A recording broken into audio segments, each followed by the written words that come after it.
रामपुर नामक गांव में संतोष नाम का किसान रहा करता था। संतोष बहुत ही मेहनती था, इसीलिए संतोष की मेहनत का नतीजा था कि संतोष को हर साल उसकी फसल से मुनाफा हुआ करता था। अब की बार भी संतोष की आलू की खेती में उसे खूब मुनाफा हुआ था। अच्छी आलू की खेती होने की वजह से एक रोज संतोष के घर एक सेठ आता है।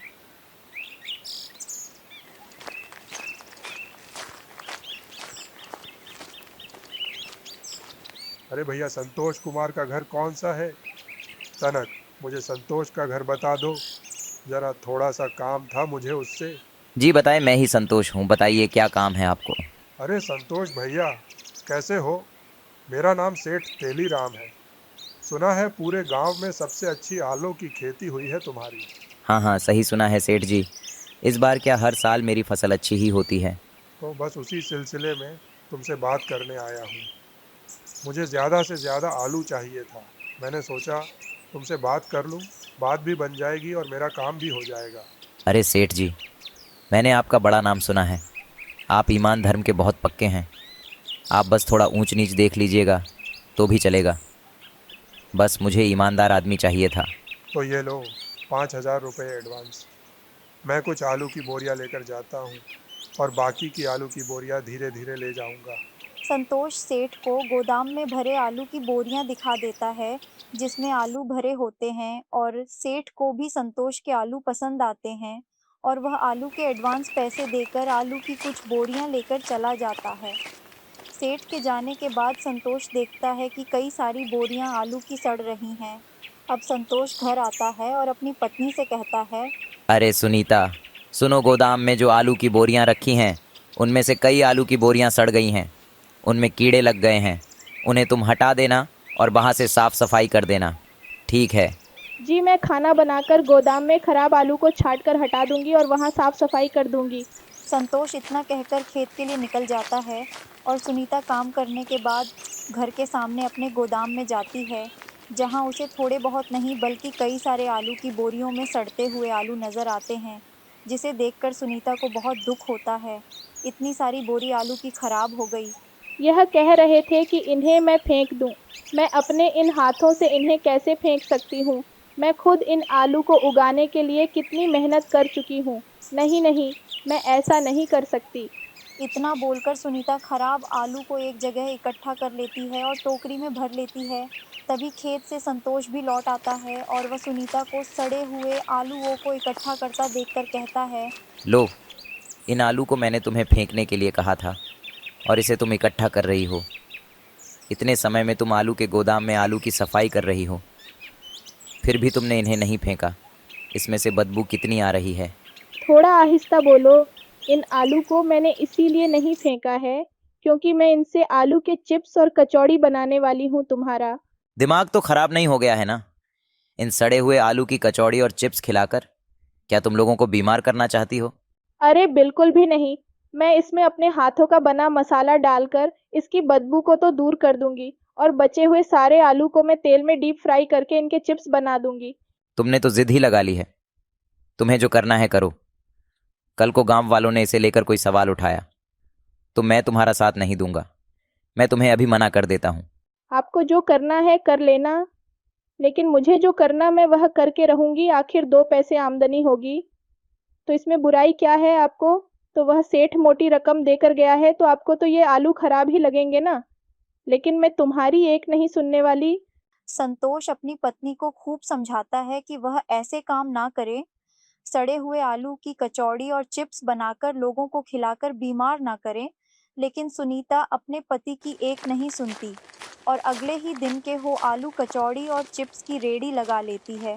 पहले दिन तो गांव के लोगों को संतोष की पत्नी सुनीता की रेडी के बारे में पता चलता है और दूसरे दिन से धीरे धीरे लोग उसकी आलू की कचौड़ी का स्वाद लेने पहुंच जाते हैं।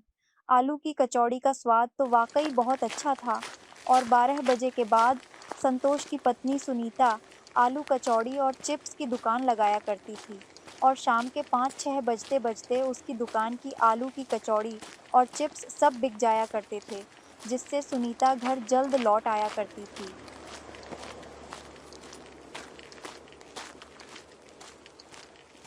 अजी क्या बताऊं आपको।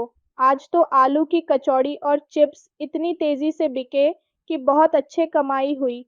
जिन सड़े हुए आलू को आप फेंकने की कह रहे थे, वह हमें इतना पैसा दे गए हैं। हाँ सुनीता, तुम यह तो ठीक कह रही हो। मैं ही मूर्ख था। वैसे यह बात किसी को पता ना लगने पाए, बस मैं इतना चाहता हूँ। हाँ, बस यह सब आप मुझ पर छोड़ दीजिए। मैं इतनी सावधानी से काम कर रही हूँ कि खाने वालों को भी पता नहीं चलेगा कि वह सड़े हुए कीड़े लगे आलू की कचौड़ी खा रहे हैं। अब आपको ही देख लो, आपने अभी-अभी जिस आलू की सब्जी खाई है, क्या उसमें से आपको बदबू आई नहीं ना? वह भी तो सड़े हुए आलू की सब्जी थी। संतोष इतना सुनता है और थू-थू करने लगता है, लेकिन उससे क्या फ़ायदा? संतोष तो भर पेट आलू की सब्ज़ी और चावल खा चुका था। अब ऐसे ही समय बीत रहा था। दिन-प्रतिदिन सुनीता की आलू की कचौड़ी और चिप्स में बढ़ोतरी होती जा रही थी। लेकिन एक रोज़ सेठ अपने बाकी के बचे हुए आलू को देखने और उनमें से कुछ बोरियां ले जाने अपने नौकर भोला के साथ आता है। अरे भोला, इन आलू की बोरियों में से 5 आलू की बोरियां निकाल ले और बाकी की आलू की बोरियां गिनकर कोने में रख दे।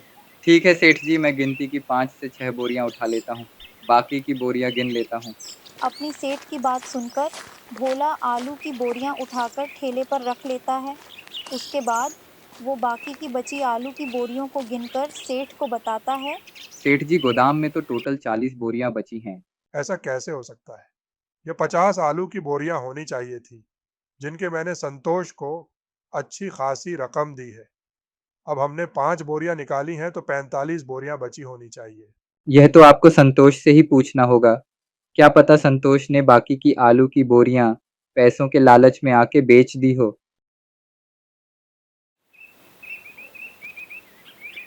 सेठ अपने नौकर भोला की बात सुनकर संतोष के घर जाता है।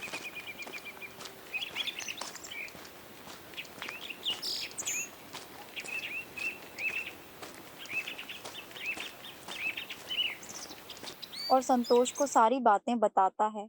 इस पर संतोष की पत्नी सुनीता, जो कि वहीं थी, वह सेठ से कहती है। अरे, इनको कुछ भी नहीं पता। यह तो मूर्ख है। उस दिन मैंने आपके जाने के बाद 2 बड़ी आलू की बोरी फेंकी थी और उसके बाद लगातार 1-2 बोरी आलू की फेंक ही रही हूँ और आज भी मैंने 3 बोरी आलू की निकाली है, जो कि सड़ चुकी थी। इतनी सारी आलू की बोरियां एक साथ सड़ गईं। नहीं नहीं सेठ जी, ये लोग झूठ बोल रहे हैं। इन लोगों ने पैसों के चक्कर में उन आलू की बोरियों को बेच दिया। नहीं, सुनीता ठीक कह रही है। मैंने ही उसे आलू साफ करने के लिए कहा था, क्योंकि गोदाम में बहुत सारे आलू सड़ गए थे। अरे सेठ जी, आपको पता नहीं है, इनकी आलू कचौड़ी और आलू चिप्स की दुकान है। हो सकता है उसमें ही इन्होंने हमारी बोरियों का इस्तेमाल किया हो। सेठ जी, मैं झूठ नहीं बोल रहा। मैं ईमानदारी से कसम खाता हूँ। मुझे आपकी बोरियों का नहीं पता, आप मेरा विश्वास कीजिए।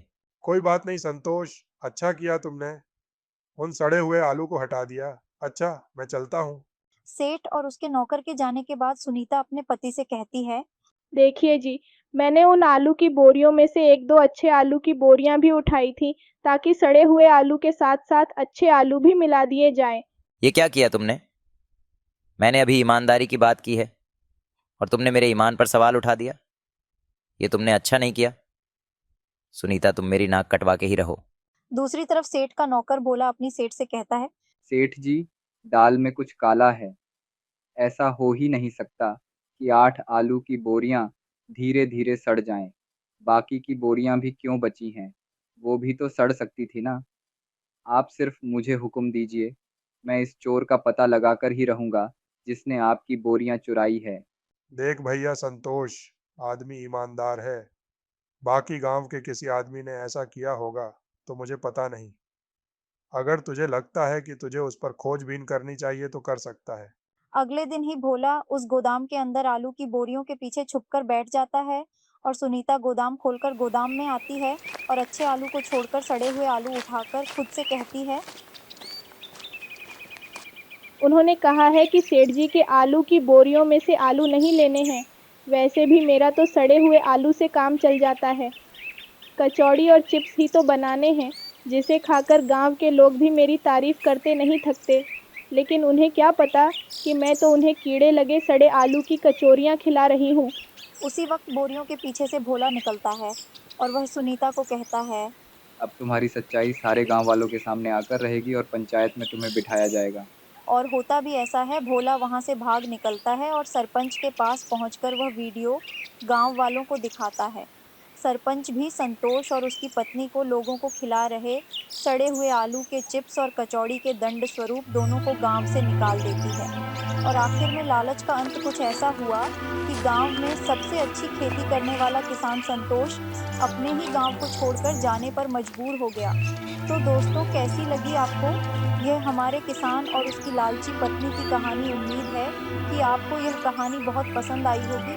तो मिलते हैं ऐसे ही एक और नई इंटरेस्टिंग कहानी के साथ। तब तक खुश रहे और दूसरों की मदद करते रहे। अगर आपको हमारी यह कहानी पसंद आई हो तो हमारे चैनल को सब्सक्राइब ज़रूर करें और हमारी ऐसी ही आगे आने वाले लेटेस्ट कहानी देखने के लिए हमें कमेंट ज़रूर करें।